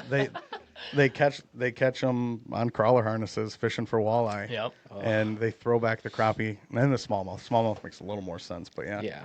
Yeah. Big old crappie. I'm like, dude, just eat one. I'm telling you, Yeah. we don't like them. Like, dude, you're wrong. You cooked them wrong. That's something You're wrong. I have not seen a crappie in the Great Lakes yet. Really? Oh, really? Never once. Diving down. Not even in the weeds. No. Yeah. Huh. Never once. Not even bluegill. Very rare. At least where we're targeting, because the walleye are usually the go-to. Yeah. Not a Great Lakes, but I found a killer crappie lake this year. Did so, you? Yeah. Ooh, nice. I will blindfold any of you that want to go. We went there. It was like 25-mile-an-hour winds, freezing ass cold, and we only stayed on the water for an hour and a half. We caught 11 like nice ones. Yep. And anyways, it's a I mean, great just crappie that lake. story though kind of puts into perspective at how difficult spearfishing is, because if you're on a boat in dry clothes with cold weather gear and you can only spend an hour and a half on the boat and you think these guys are in the water swimming. Well, it was as Yeah. much. Yeah. It was as much we got sick and tired of fighting the wind casting as being Right. cold. But yeah. but I But mean, no, it, I'm just, with ya. it just shows. Yeah. You know? Well, I mean, you have the biggest barrier is clarity. Mm-hmm. You just get a decent wind. Oh, dude, I would Yeah, you start. can't I see- would dive and Yeah. probably just start spinning like Yeah. an apple. Yeah, so it's that's another huge thing. A lot of people don't even think about that. You have to have the right conditions. It's not everything's perfectly clear all the time, especially yeah. like in Saginaw Bay. Those fish like that dirty water because it's warmer. Do you have Okay. requirements just for you personally of like when you get right in the water, if the clarity's not there, do you have like I need to be able to see 3 feet, 5 feet? Do you have like parameters that you're kind of like because you probably can't really tell clarity until you get in the water. Like right? ideal conditions. Yeah. Yeah, so if I can't see the end of my gun, Okay. that's Yeah. number one. So Yeah, that's give me probably that real. what is that? 4 feet? It's about it's a 48 or 42-inch gun. Okay. So if I'm swimming and I can't see the end of that, I'm not fishing. Yeah. I'm done. I'm gone. So I was just like, nope, that's not it for me. How So, often do you find that where you get in the water and you're like, this just isn't it? I've gotten very good at Just knowing. watching weather patterns and Yeah. knowing, where the prevailing winds are coming out of, where spots are protected, and that I can generally get a decent, because like I said, if you're dragging a boat 3 hours, you better be sure Yeah. what Exactly. you're going, Well, that's what I'm thinking. Like that has to be a barrier into spearfishing because it's the learning curve just to Yeah. understand where do I want to fish, what depth do I want to fish, what clarity do I need, what temperature do I need. Just because you can dive in the water with a spear gun does not mean the fish are going to be there. Yeah. I think Yeah. a lot of people think that just because you can get in the water, you still have to understand seasonal patterns, seasonal migration routes. Those kind of things are all important because we've learned real quick, just because you're in the water doesn't mean the fish are going to be there. Well, are you fishing the same like structure and drop offs and weed Yeah, bed? 100%, You're yep. targeting the same physical structures in the water. Everything I've fished before with hook and line, I just do it with a spear gun now. Nice. So, but what it does give you the ability to do is get into more precise locations. Okay. You know what I mean? Like you're not just dragging something and hoping. Now you're like, okay. You can go fish that yeah, rock right. structure. Exactly, right. Now I know exactly what I'm looking for. How long do you think that learning curve is for spearfishing? I mean, for someone that's never, because it's going to be harder to find individuals that are experienced spearfishing to show you the ropes. So I would imagine a lot of new spearfishermen and women are people that just see it on TV, see it on social media, want to just go out and try it, and they have to do it on their own. How is that learning curve? How would someone kind of go about that? It's a lot of the people. It's in their nature, right? Some people just pick it up. They're just like, oh yeah, this makes good sense, and other people are it's Right. completely foreign to Yeah. them. So it's very individualistic for a lot of people. But I would say it seems like it takes about 2 summers for someone to become decently proficient. Like to get down, when you first start hitting 30 feet. That's deep without holding your breath. Yeah, for a lot of people, yeah, right? 'Cause- Yeah, like that's like imagine a deep end of a pool is 12 feet, right? Like Oh, the yeah. high school pool or whatever. Like that was a goal to Yeah. touch the Yeah. bottom. That's Yeah, yeah. still a goal Yeah, for me. right, exactly, right. Okay, now take that on the Great Lakes, Yeah. and Yeah. now apply that. Okay, but now once you're down there, just because you're down there doesn't mean you're going to have an opportunity. You have to get that fish, and being still, being slow, being methodical, that's going to allow them to, lower their guard and come in and check you out. Because I tell you what, everybody I know that's a beginner, they see me and the videos I post, and they're like, oh, that's easy. And as soon as you start going after that fish in an aggressive manner, gone. Oh, yeah. Swim right away. And Yep. just like, choom, and 2 flicks of the tail, and that you can't even see him again. Yeah. You're like, okay, that's it, done. So you have to learn. Okay, that's my spot, just like a bedding area for a deer, right? Okay, I'm gonna get in slow and smooth. And once you get into that spot, if they trust you, if they see you're not doing anything too aggressive, you're not putting too much vibration out in there, because they can sense that. And they let her line. They're like, oh, he's kicking too hard. I don't Yep, like yep. that.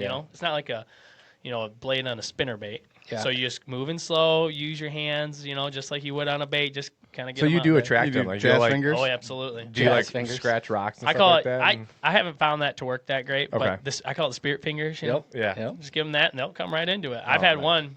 I was in a school smallmouth. I had probably 40, 50 smallmouth, and this walleye was kind of hanging out on the side, and I just do this. Wow. About put the spear in its mouth. Came right at you. I was like, whoa. So, but I mean, yeah, that's. And if you don't want that fish, you don't have to. I mean, Yeah. it's one of those things too. I like getting out there, and now that I can do it, I've been pushing myself to be as successful as I can. So during this reporting process, they understand how effective a person can really be. Proficient, yeah, an actual- exactly, yeah. right? So it's like, okay, if John goes out every weekend, 3 or 4 months, how many fish does he kill? 100 fish in a summer. Yep. That's my best number. Okay. 100 fish. What's your best on a rod and reel? Well, I have no idea. Yeah. When you Yeah. go out there and catch 6 No a day on the reporting. Detroit River, Yep. yeah, I'm not reporting, Yeah. but you do that for 3 months. 3, Yeah. 4 weeks, 5 weeks, whatever it is. I don't kill 100 walleye a year. No. Yeah. Unreal. Well, I mean, 100 lake yeah. trout, walleye, and pike combined, I don't kill 100 of them. Right. I mean, I wanted to put myself to the limit. Yeah. I was like, what is really capable? And then you see these charters who are doing 500, 600, 700 fish in the same Yeah. stretch. Yeah. And we're not doing it when these fish are spawning, like in March and April, Yeah. when they're killing them on the Detroit River and St. Clair River. Yep. Now, I've had a lot of people come at me for killing the big females, the big spawning females, and I'm like, guys, don't look at me. Go look at the guys on Lake Erie Yep. and the guys in the Detroit River, and they're taking 7, 8, 10, 11-pound fish, and they're keeping them. And I'm like, hey, I'm just saying it's legal. Don't get mad at me. Yeah. You know, and I'm not saying we can't change the regulations or anything. I'm just saying, like, as Yeah, far you're as utilizing the resource the same. Yeah, I'm not doing anything different than it's already allowed and already happening. So some people just get mad because, once again, they just see it and they just say, he's got a gun. It's too Underwater, easy. yeah. It's too easy. And it's like, Do you think gun is a negative term for a spear gun? Because it's not really a gun, right? Like it is, and there's firing a projectile. it's, I don't know. It has a trigger mechanism, I guess. It's not like a firearm, but I don't think it makes a difference. I just think it's how you perceive fishing. You know, I think a lot of people kind of forget that what is fishing? A method to catch and eat fish. Yeah. We have to remember that that's the basic premise, right? So whether you're bow fishing, you're spear fishing, you're hook and line fishing. Now, if you're going for catch and release, that's fine. Do whatever you want to do. But I don't think you can be mad at other people because they're taking the fish to eat them. So, How did you cook that? Do you remember how you cooked that first fish, or did you oh, have absolutely. any special? It was way on you a did? little grill. It was on Okay. my little Weber, or not the Weber grill, but just a little. Did you get grill. a mount too of it? No, I didn't care. You didn't even Just replica. ate it. Yeah, I just You ate could have the done a fish. replica. I think it was the first one I shot was probably a 5-pounder, and Listen, I got my first deer. I got my first bear. I got my first turkey. no, pictures, man. Get a replica made of it. I mean, Dude, how cool would hear me out. This is gonna change your mind. Okay. How cool would it be to have a replica of that fish with a freaking spear through it and like a rope on a plaque on your wall? I've much never work. seen that. Do you know Too how much much work. money You it don't is? have to Yeah, do it. You know how exactly. much money it is? Yes, I know how much mounts cost. Yeah, I just right. picked I one know. up. I was gonna say, right? So you know better than anybody. Yeah, I was joking. Who was it? When my father and I were hanging, I'm like, we got to be careful. Like after my house and my truck, this is the third most expensive thing I own. Yeah. So, Right. And I like but fish aren't that bad, man. I think you do some cool stuff. Fish aren't with that it. bad. maybe Sean's- one time. Yeah, Sean's was a giant, like 40-pound salmon. Yeah, but it was expensive. It was Yeah. ridiculously This expensive. wasn't a 40-pound salmon. Yeah, it was still. a 5-pound. It lives in you the heart. screwed up. You know? It lives in maybe when I have my forever home, I'll just reach out and get a replica. So I'm sure you got Yeah. a picture of it. Yeah, Yeah. of course. Yeah, I mean, it's just a fish. To me, it's not that big of a deal. But it's Yeah. the first one. I know. The Well, first like, legal. sure. Were you Do the you- first legal? and No. you did it. No. I wish. I tried. Oh, I tried. Wow. So actually, one of my really good friends now, he's actually part of the of MSA. It was May. It was early May, and he posted in the. This is how I met him. He posted in the Saginaw Bay Fishing Group because he lived in Midland. He was like, "Hey, I'm gonna go try the spearfishing thing." It was a Tuesday. He's like, "I have a spot on the boat if anybody wants to come," and I was like, "I will be damned if this man gets a walleye before me." Yeah. I was like, I told my boss, I'm like, "Hey, I'm not coming in tomorrow," and I messaged him on Facebook. I was like, "Hey, you guys still got that spot?" And he had no idea who I was. So I like show up, and it stormed that morning, of course, so we had to go get breakfast, and we go out. Didn't see a single fish. 46-degree water temperature, froze our Jeez. butts off. Caught fish on the way trolling back in, and we did that Oh, three smart. times Efficient. before we got one. And I didn't even get one on his boat. I went out by myself on a kayak and fished some shore structure and got 5. But he shot one that day. No, we caught him Oh, you trolling, just- like gotcha. trolling in. Gotcha. And we were catching them. We got like 24-incher or something Yeah. like that. But yeah, that was the first time, and I was like, that's how I met him. I was like, Yeah. now we've been friends ever since. Yeah. Now we've been to Florida. We've gone, all the way up to Lake Superior. It's got to be a pretty tight knit community. Oh, there's You 250 people doing probably, this. Exactly. you probably know them all Yeah. by name. Yeah, almost. all Yeah. of them, yeah. Or they all know me by name. Yeah. Seems like. From the page. Yeah. So That's awesome. So then when did you get good at it? Like you took 2 summers, you think, that you said earlier, or when did you feel you became a spear fisherman? Oh, I was a spear fisherman. Because remember, 2019 You was started when doing rough fish. But yeah. I was shooting carp like crazy, and that was Okay. the worst. That's what I really got. That was one of the reasons I didn't like exactly what I was doing, because I was like, man, I shoot all these fish and I just throw them in the trash, man. I Yeah, was just yeah. like this. Did you spear many bowfin back when it was Yeah. on the rough fish? I would How bad were those things terrible. fighters, They man? are stinky. Yep. They're nasty. Oh, and I they love catching them. and they they literally disintegrate once you kill them. They're almost like their flesh just falls apart. Really? It's just mush. And I was taught, I don't know what your grandparents or parents were like, but you caught a dogfish, you killed it. Yeah. And you threw it back in the water. You hit it on the head and you throw it back. They were trash fish. They were killing your fish. Yep. So to me, I was doing a favor to everybody. I was shooting the crap out of Yeah. them. Were you on scuba for those? Or No. I I just diving. free dive only is the way to go because it limits the amount of gear. Yeah. Right. I'm not hustling Right. a tank and a CB, whatever they are, the counter buoyancy vest or Yeah. whatever, and that costs a ton of money. Oh, yeah. And you're limited in your time underwater. Yep. I don't need a scuba tank to swim along a pier head and dive up and down. I just don't need that. And so to me, it made more sense to invest in the actual free diving gear because I was a swimmer and I'm comfortable in the water. So, and I was a swimmer, a runner, like those kind of things. So I was very in tune with. I was like, I can dive for 6 hours. Yep. Up and down. Up and down. Yep. I can't do that with scuba gear. You know what I mean? So I'll stay 6, 7, 8 hours in the water and no problem for me. Yeah. But do that with no way. Yeah. You need You 3, need 4 tanks. Yeah, 5 exactly. tanks on And your I'm like, back. Yeah. and I can't just walk off the beach and do that. You know? That's true. Yeah. So that was the big deciding factor for me. Okay. And it also pushes your, the boundary in your head to say, well, how far can I go? How deep can I go? How long can I stay down? What is the deepest you've dived? Or 106 dove? feet. 106. 106 Yep. On We a were- breath? Yeah, single breath. And I can Jeez. do more. That was just what I was capped. Did In you the Great stay Lakes? down? We did 96 in August on Lake Michigan in Platte Bay, trying to Oh. find salmon, because we were jigging them. We were done jigging because when they come into Platte Bay, you're 80, 90 feet of water. That's the most fun I've ever had. Yeah. Hook and line. We were catching them like crazy, and we were like, dude, we gotta see if we can find some of these schools. So we threw a flasher down. So a flasher is just mirrors, little shiner, whatever, just little 3-4 inch minnows, and we threw it down there. We had a school must have been 30. They went from 80 feet, came up to 50. And we're like, dude, we can do this and see them. Not shoot them, but we wanted to see them. So we started doing that, and every time we dove, never could see them, never could find them. They just scatter, whatever. Yeah. So we're like, screw, 96 feet of water. Let's see if we can touch the bottom. No problem. I'll stand on the bottom for like 10 seconds. Dang. So How long is that dive down? Like, are you doing it in 10, 15 seconds? it's about 20, 25 seconds. Okay. Yep. Wow. And it all depends on how you want to do it. If you want to just slow pull with your arms and just kind of slowly descend once you become negatively buoyant, or Do you you can wear just, weights? Yes. You yep. wear a weight belt? So when you wear a wetsuit, Because that's going to give you buoyancy. it's going to in give you a that- lot yeah, of buoyancy. yeah. So you have to counteract that with your weight. And I wear anywhere from, depends on how deep I'm diving. I'll wear anything from 6 to like 11 pounds. Okay, that's not a lot. Yeah. So and that'll count. So once depending on how deep you're going, if I'm diving 30 feet, I'm wearing about 8 pounds. Okay. If I'm diving above 20 feet, I'm wearing like 11 and 12 pounds.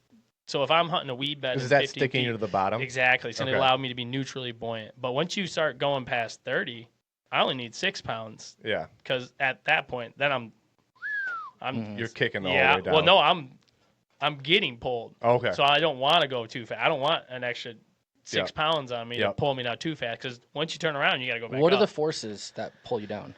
Just- Yeah. Is that all it is? So the air in your lungs. Compresses. Yeah. So at So it's just 33 pressure. feet at 1 atmosphere, your lungs go from this to half, then they go to quarter and eighth. So Yeah, it reduces by half. yeah, every so time. not half. So it's like a factor, right? So Okay. half, quarter, eighth, right, or something like that. Maybe you are right, but it's something like that. Yeah.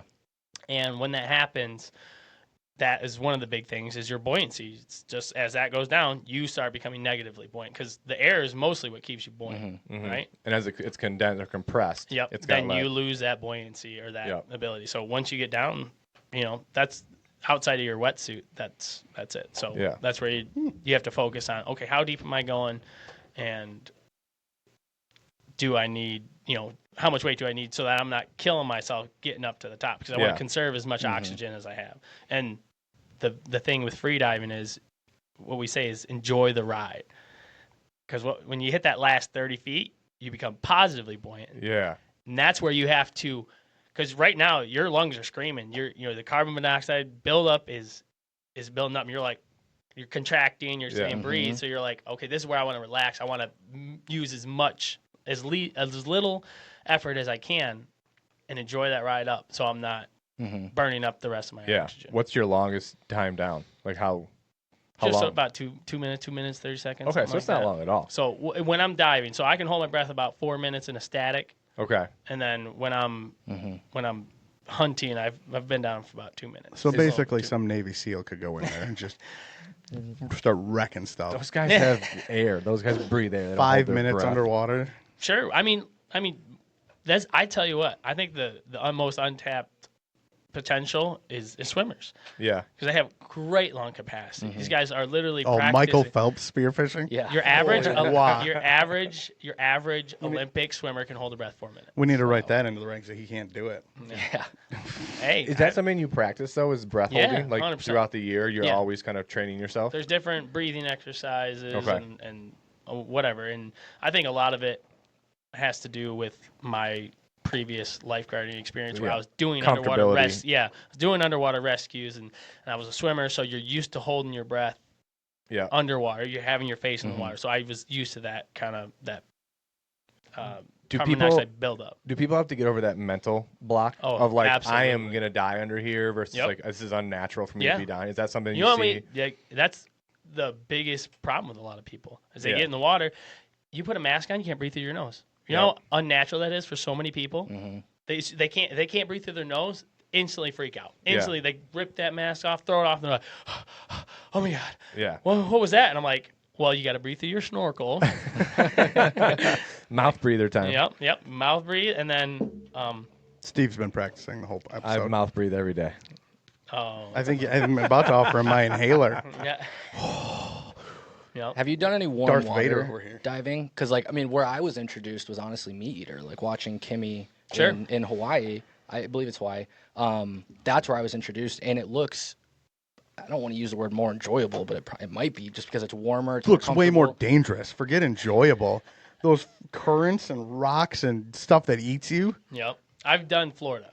Okay. I've fought off hammerheads and bull sharks down there. That's Yeah. where I shot. That was my deepest where I shot a fish was 90 feet. But that water's Wow. 82 degrees. Yeah. Beautiful. Love it. Yep. All day. I'd swim in that all day. Go down there for lobster season. Awesome. Like, just the best time you could have. But, yeah, there's sharks and stuff like that. How expansive is the spearfishing community like outside? You know, you've got these states that you kind of modeled after, but is the community still the same feel and like the tight knit, the supportiveness, or like how does the community compare in like some of those coastal states or here in Michigan? So the freshwater community is like the minor leagues. Right. Okay. Oh, yeah. Right. Like Yeah. minor leagues. Right. They look We're- down on you. Yeah, they're like, "Oh, you guys are so cute shooting your walleye," and stuff like that. They're like, "Oh, look, you got a carp. Good job, guys." Like when you want to come shoot a 60, 80-pound cobia on an Yeah. oil rig, let us know. It's like Kansas whitetail folks. Yeah, Like, right. oh, you're a little 110 inches cool. Yeah, right. Exactly. So, but the Midwest community is tiny. I mean, I would say it's probably less than 1,000 people. Oh, know- really? Yeah. Okay. You'll be happy to know, I hope. Maybe. I had a guy call me 2 days ago, and you may know him. I'm not going to say his name on air, but he called me fired up because he's from Hawaii, and he ended up in Michigan, and he went to go spearfishing. He was like, I can't here. And so he's all fired up to change it. What do I got to do? Do I got to go to the commission? Blah, blah, blah. I'm like, oh, the commission, dude, go ask him. Go talk Well, to him. send them to me. Yeah. Send them Oh, to me. I'm pretty sure. I'll tell you his name off air, and I'm pretty sure you'll know him because Okay, he probably. mentioned. Oh, okay, cool. MSA. Yeah. So let's dive into that. So tell me Sure. about MSA and how that all got started, what you guys are up to, and then just the plug to join and what Sure. you guys do as like an association. Yeah, so it was founded in 2016 by Aaron Dahlman and Peter Rick. They're both resident dentists, actually. So they started it, they got it going, and they weren't having any success getting the laws changed. That's Yeah. why they formed it. And when I came along, that was who I talked to when I was forming my original testimony. And when I started getting that ball rolling, they were like, no shit, Yeah. And they were like, no way. Like, okay. They're like, wow, like we have not had any this success with that. 25-year-old dude comes in. Right. So they were like, wow, what's going on here? And so all they would do really is they created the group to create an organization to exactly change the laws and get the opportunities increased and to kind of bring awareness to it. And Yeah. so all it was at that point was basically to form a group to get everybody together and kind of get some training going and everything. But people didn't want to join a sport where it's a kill and dispose of generally Yeah. method of harvest. Because People of the just old, because of the they old don't rough fish. they don't want to just shoot trash fish and throw them away. Like Yeah. that's not what we're about. And so when it came around in 2022 passed, we had our tournament. We had our best turnout, like 34 people, I think, showed up. And Aaron was like, hey, I'm starting my own practice. He's like, I'd love for you to take this over and really bring it to the next stage. And I was like, all right. So after that, so now that we're kind of getting steam and everybody's starting to pick up and people want to get in on this, it's just Michigan Spearfishing Association.org. Its membership is like $15 is what we're charging, $20. We might up it just a little bit. And this year we're going to launch a full curriculum of underwater spearfishing, intro spearfishing, level 1, level 2. We're going to have some guys come up from Florida, do some free dive certifications, Nice. some introductions to spearfishing in Higgins Lake, where you can shoot suckers. We're going to have a little sucker smoke out, and we're just going to get people in the water. We're going to teach them how to defog their mask, how to pick their fins. Does spitting in it work? No. Okay. A lot of That's what people- we always did growing up. We hawk tua in it. Yeah, exactly. Well, that's a loogie, so I wouldn't huck to it anything. Yep. So the biggest thing a lot of people don't know about a mask is when it comes from the factory, it has a film on the inside of it. Okay. And when that film it's on there, it will always fog. It will not defog. We use dish soap when we scuba. You could dish soap it or burn it. I take a little torch, one of those little Like cigar lighters. Yeah. Yeah. Butane. Done. Yeah. After that, just put some tearless baby shampoo. Never have a problem again. Yep. You know how many people have gotten in the water and they can't figure out how to defog their mask and they just say, I'm not going to do this if I can't see anything. Yep. So those are the things that we're going to talk about and we're going to get everybody into. We're going to teach you how to weight yourself, how to equalize if that's a problem That's a big. you have. Yeah, it's a big thing. Yep. So give you a gun, teach you how to load it, teach you proper gun safety so you don't shoot your friends, just basic stuff like that. I imagine the spear gun safety rules are similar It's to the exact fire. same. Don't point it yep. at shit you ain't trying to Only- kill. Yeah, exactly. And so get people underneath the water. And like you said, reloading is very difficult if Yeah. you've never done it. So teach people how to reload. Give them a target. Maybe bring them out there, get them to touch 30 feet. Try and get them Yep. down there. That's what we're going to do. We're going to start doing that on different areas, different bodies of water, get people registered, get them in there. And then what we want to do with our curriculum is basically say you're a level 1 spearfisher, a level 2 spearfisher. What does that qualify me as? If I want to go out like me and you, and I say, oh, I'm a level 1 MSA spearfisher. Oh, what does that mean? I know that you know what fish to look for, where the boundaries are. I can dive 30 feet, X, Y, and Z. Yep. Right? I'm safe with a gun. So I can say that I am comfortable going out with you. Or, hey, if I'm level 2, I'm safe down, or I've touched 60 feet, so maybe you're a little bit, a little out of the league for the trip we're going or something like that. Okay. So that's like what we're really going to build on from here on out is to really get people understanding what the sport is, how to get involved, and then we'll have, fish, Don't point at me. I'm Well, probably not doing it. like just fish Give me fish level behavior, one. right? Dude. Well, just fish behavior, migration pattern, just how to find fish, right? What you look for. Because, like I said, a lot of people don't understand how little structure out there is in the Great Lakes. You can just go out of Port Sheldon, there's just nothing but sand. And people are, well, where are the fish? I'm like, Yeah. well, they're on the sand. Is level Good 0 luck going finding to be them. like inland lakes? If Level you ever 0 is get like when you come in, yeah. right? Like a pond. Like I can do like an 8-foot inland lake. A pond. Right. Well, I mean, like I said, Yeah. that's what we want to build you. So, like, I can touch at least his you can drainage say ditch that, hey, I can defog my mask. I can. and not spitting in it. Well, you can spit in it once you've properly Hawk Tua defogged. trademarked? Once you've properly I don't think so. defogged it, Okay, you're we're good to good go. then. No, I don't think not. Oh, maybe. Maybe now. Maybe now. Shit, Right. I'm maybe. Who knows? But yeah, so that's their plan. So once we get that, join that community. You can get mentors. Mentor captains is something we're going to do. So if you have a boat and you want to be a captain, we can insure your boat when you're diving with people through the association. So that's what your membership fees pay for, and obviously the regulation work that I'm doing with everybody. So once we get that expanded, hopefully that'll open up the rest of the Great Lakes and some new species and everything. So. Yeah. Do you guys have to worry about the bends at all? Like No, getting decompression? that's the best part about Okay. underwater spearfishing for free diving, at least, Yep. is that when you go down in one atmosphere, you come up at another, or you came up the same atmosphere. There is no nitrogen because you're not consuming That compressed air Yeah. at a different depth. at a different Yep. atmosphere. So you don't have to worry about that. I got bent the first time I went scuba diving. So I spent 4.5 hours in the decompression chamber at DMC in Detroit. Nice. That sucked. Oh, that was was not good. the worst experience of my life. So Dang. glad to hear I don't have to worry about it with spearfishing. Yeah, yep. At least. Yes. So you guys have more events coming up in the calendar next year and all Yes. kinds of cool things to get interactive. We're establishing Building it everything out. right now. So once we have everything planned and we have everything booked, we're gonna do a banquet this year, probably in February or March, and we're gonna get everybody in there so that we can get everybody registered. We'll have a raffle and do like a meet and greet because there's so many people out there. We want to do like Yeah. a west and east side thing, get everybody together so that we can network, that kind of thing. Are you looking for board members, certain officer positions? What's some things you guys need as an association that you can do a call Yeah, out anybody with law. MUCC affiliation. Yeah, exactly. That'll be MUC. we'll be getting in on there. Just a lot of organizational, secretarial issues like Yeah. treasurers, that kind of thing. We're just kind of, we got to do our taxes and everything. So like if we can, get that off my shoulders. Got to and make sure everything. Uncle Sam Right. gets his cut. Exactly. So yeah, a lot of that. So if you're interested or you have any kind of skills, that's another thing we'll be talking about at the banquet. Trying to make sure everybody, if Yep. they want to get involved, that's the opportunity to shake hands and that Yeah. kind of stuff. So then what's next on the horizon? I know we've had some stuff happening here recently. Yep. And so what do you guys have planned? What are you looking to do down the road? So right now is what Justin kind of talked about. We have a work group coming up, to be determined, and we're going to talk about regulations. Spring, right? No, No, December. I'm That's trying what to he was- remember the that last was what time I he- talked to Lucas. That about was it. the last date. He wanted to do it between the holidays. So once we have that, we're going to sit down, butts and chairs, and we're going to hash it out. And my proposal right now is all Great Lakes and connecting waters. I want to add all the salmonoid species, perch, rock bass, Japan fish, and on all the Great Lakes. And that's what I'm looking for. Inland too. Yeah. No inland. No inland.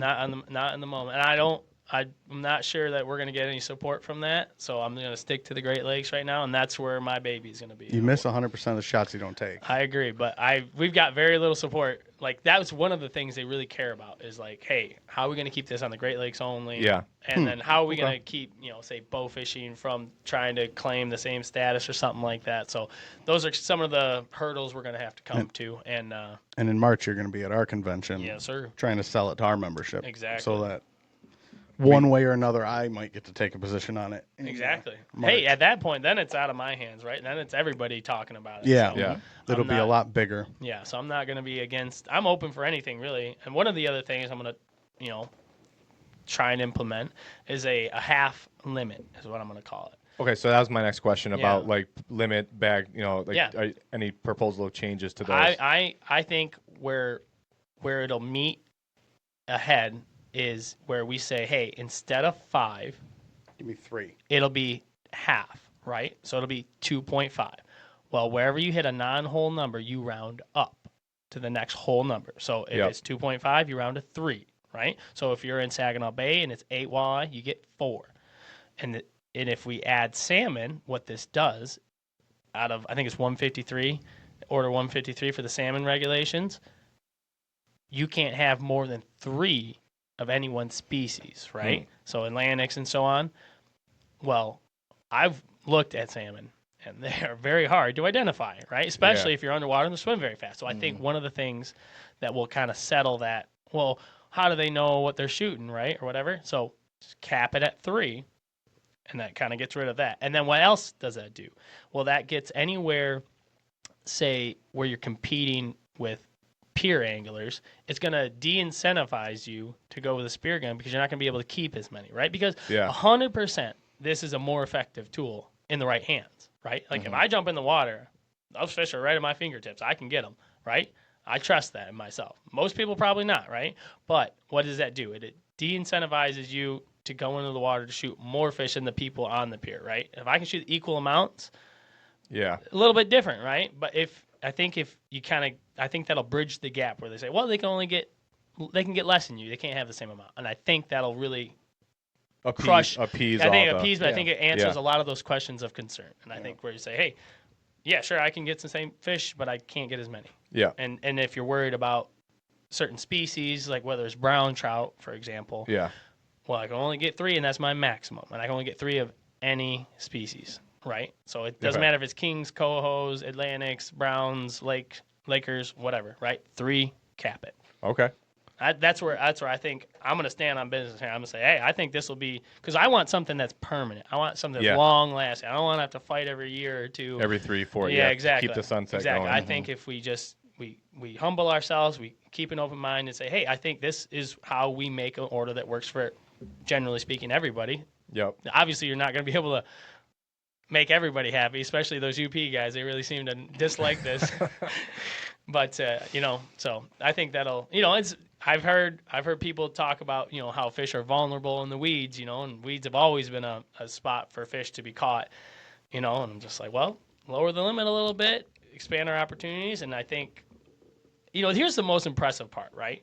If you look at the map, right, two areas from Alpena down and from Grand Haven down are the spots that are open, and we haven't had a single conflict reported. Mm-hmm. Not That's one awesome. person has gotten into an argument that required law enforcement to settle the dispute. I was surprised to hear that. I think, was it the cold water? Yeah. The cold water meeting when they got up there and said, 0 reported incidents. Yep. So, I've said that from the beginning. We're the ghosts of the Great Lakes, man.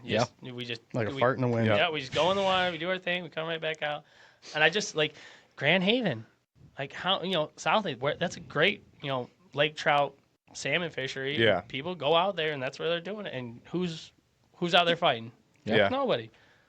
Well, the industry here is also massive, and Yes. you're talking about charter captains and doing other things. It just expands the opportunity to have a bigger industry, right? Yeah. Provide more jobs, get more license fees, do all those things to help support the fishery overall. Yeah. By expanding an opportunity that doesn't harm it, Yeah. but just allows more people to try something new. Yeah, and I think charter captains are going to benefit from this. You don't have to use your own equipment. Yep. If you have 4 guys that say, hey, we want to go spearfishing for salmon, hop on, boys. I know where they're at. Yeah. Yep. What do you have to do? Just make sure they don't get run over by another boat. Yeah. That's it.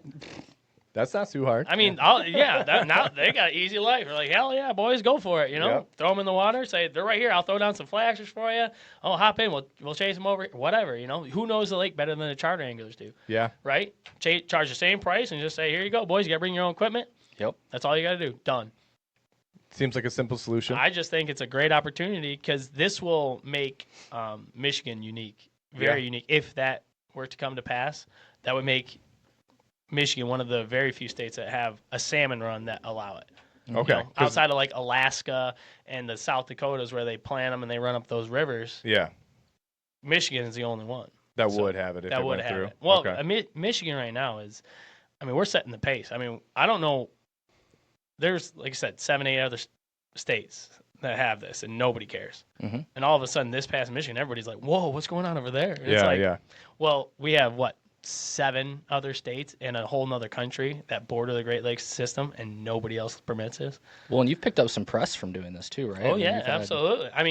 We were filming with the History Channel. Yeah. Right What was that now. all about? I think you I'm can. not allowed to talk Not- about not it. yet. That's what I was Okay. wondering, It's, yeah. it's a project Yep, right now. that's what I so, figured. Okay. Still yeah. in production. Yeah, exactly. So, but yeah, we did that, and now all of a sudden people are like, wow, this is so cool, and I think it really creates a really good opportunity to kind of highlight our underwater sanctuaries that a lot of people don't know about, like our shipwreck sanctuaries, and we have the only freshwater underwater crucifix in the entire northern hemisphere. Mm-hmm. Well, the amount of shipwrecks too. My Yeah. my wife and father-in-law dove shipwrecks for years. Yeah. And it's just a cool thing that most people don't realize how Yeah. many are down there. And now you can go down there and shoot a walleye on one, which Yeah, I've done yeah. several Using times. your Onyx Elite subscription. Exactly. with a Yeah, as discount an price. MUCC member. Yes, exactly. But I've dove on, I've gone on so many cool adventures that I never would Look have this if up this right now. wasn't an opportunity. So I think that, one of the things the reporting process allows is for us to basically map how many trips, how many hours of recreation they're creating by doing this. Yeah. And as long as we maintain that we're not harming the resource because we're following the same regulations that are set forth, and from the data that's been collected, here's what they Lucas put together for 2 years, right? 430 total licenses reported effort Really. in 2 years, so that's 215 people a year. 1,300 trips, right? Mm-hmm. 1,300 trips, so that's 676 a year, 5,234 hours of recreation that was created now because of this. And it's like, whoa, what was the result of that? Let's see here. 464 walleye were harvested per year, Mm-hmm. less than 500. Yeah. 70% were harvested from Lake Huron, 30% from Lake Michigan, and 26 per year for pike, 8 lake trout per year. No social conflict. That was already talked about. And then I think it was like the top 10. Yeah, top 10 licensees harvested 70% of the fish. Okay. So top 10 people harvested essentially 33 fish. Yeah. If you divvied it up. That's not a lot of fish. That's not a lot of problems, Yeah. right? Like, Pretty minimal impact. yes, exactly. And like this data is incomplete, right? Because there was obviously people who got the license who never went, never reported, which was a massive, surprisingly a lot. We had over almost 1,000 licenses that were voided. Okay. 40% never reported once, so they just seeing a free license online. Yep, Because it's only an online license. You have to go online or through the app. Yeah. So that was one of the issues. But I think what it did is it really highlighted who's actually doing it, because the people who cared about it. And then, I mean, you could see from the data, year over year it went down. Oh, really? Yeah, we so the lost. first year it boomed. Yeah. Interesting. Yeah. It went peaked, and then everybody's like, oh, a lot of people were like, nah, this ain't for me. This is really hard. Yeah, like, oh, yeah, Turns this out. is- These fish live in the water. I'm not built to cold. be in that water. This is cold. I really expected there just to be fish everywhere. You Laying know, on the bottom. if some of the people who seen these videos, that's exactly what it is. They seen one thing and they just say, that's the way it always Right. is. So what'd you say? 1,300 trips, 5,000 hours.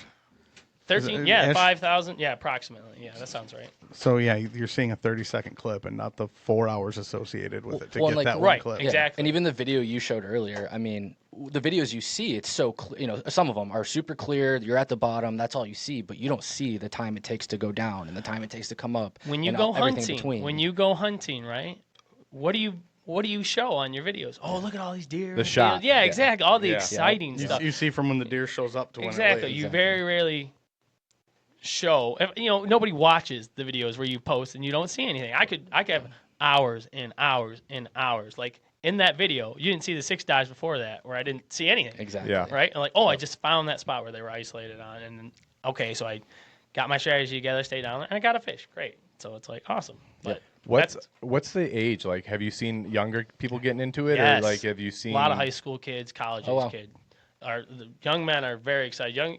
Young girls too. They're all like, oh wait, this is a lot of people don't like sitting on a boat Yeah. doing this or waiting for a bobber to go down. They'd much rather jump in the water, look, see, interact. See, the thing though is that when I'm jigging, you know, beer. in Yeah, this right. hand, I can't take a beer down under the water with me. Absolutely, exactly. Right. There's another awesome. limiting factor. If Yeah. you're a beer drinker, I love drinking beer too, but that's after. Yeah. Right. So where can everybody find you? Where like the social channels, the website again, and just kind of where can people reach out and get a hold of you, or even just get involved in the association? Yeah, so Michigan Spearfishing Association.com or .org, and then Facebook, same thing, Michigan Spearfishing Association. And then my tags are purely Michigan Spearfishing, purely MI Spearfishing. You can find me on TikTok, Instagram, YouTube, all that TikTok. kind of. People Yeah, I love forgot it. you're younger than me. That's right.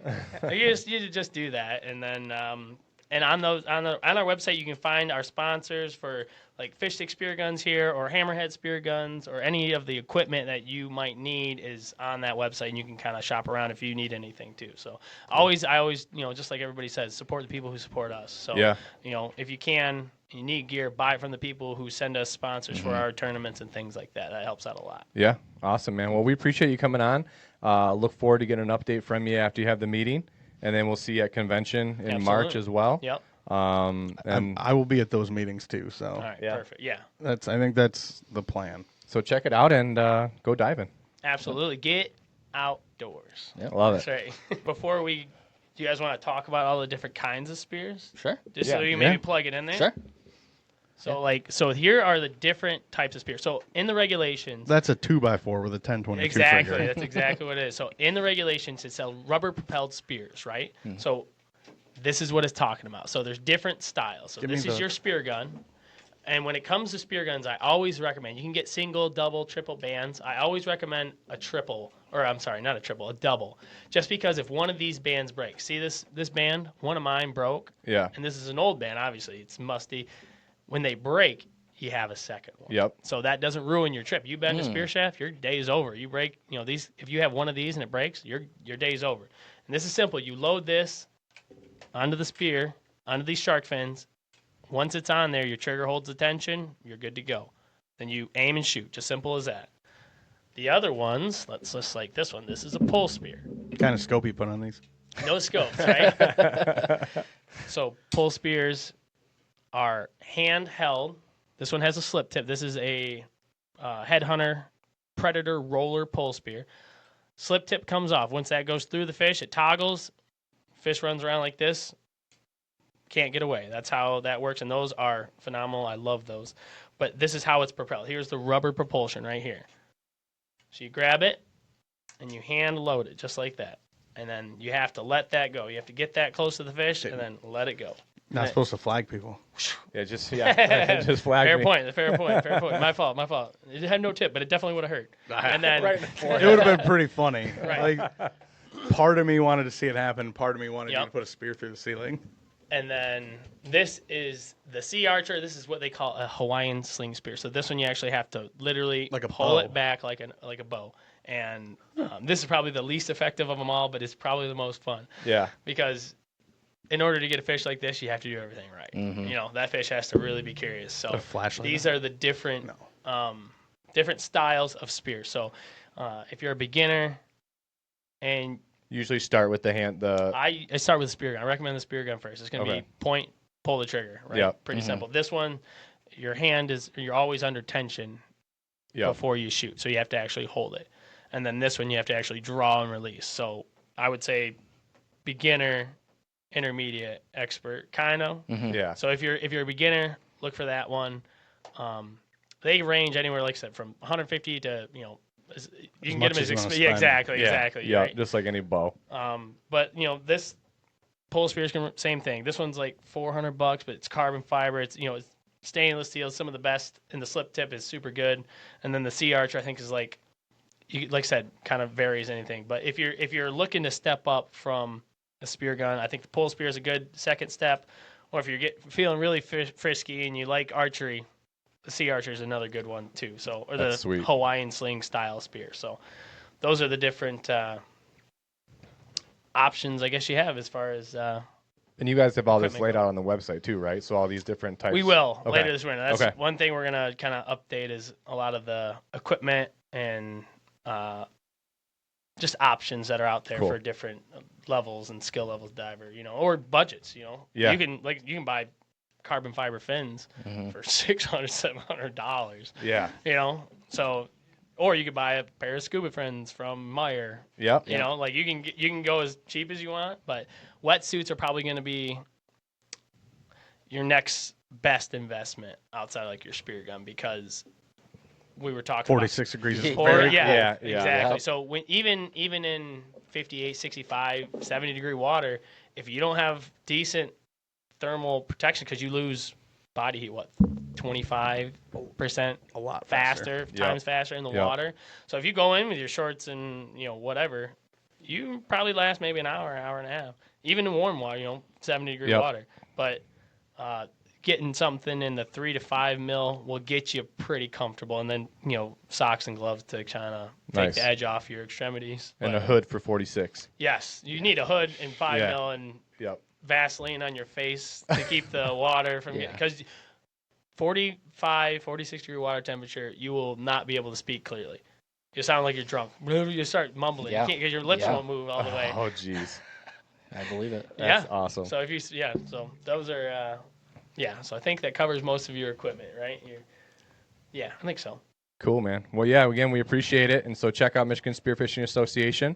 And like you said, get outside. Yeah. Absolutely. Get underneath the water, baby. Yep. Yep.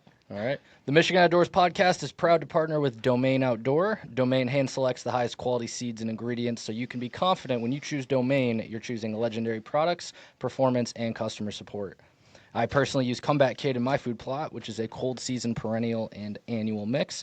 I've had great success with it, and I highly recommend it.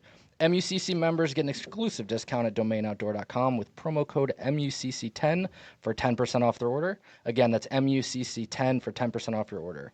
With Domain Outdoor, turn your property into a domain. This is your land. All right. I think that wraps everything up for us. Awesome, guys. Well, thanks again, John. And then See you on the next one. Yeah. definitely see you out on the water. All Take right. it easy, man.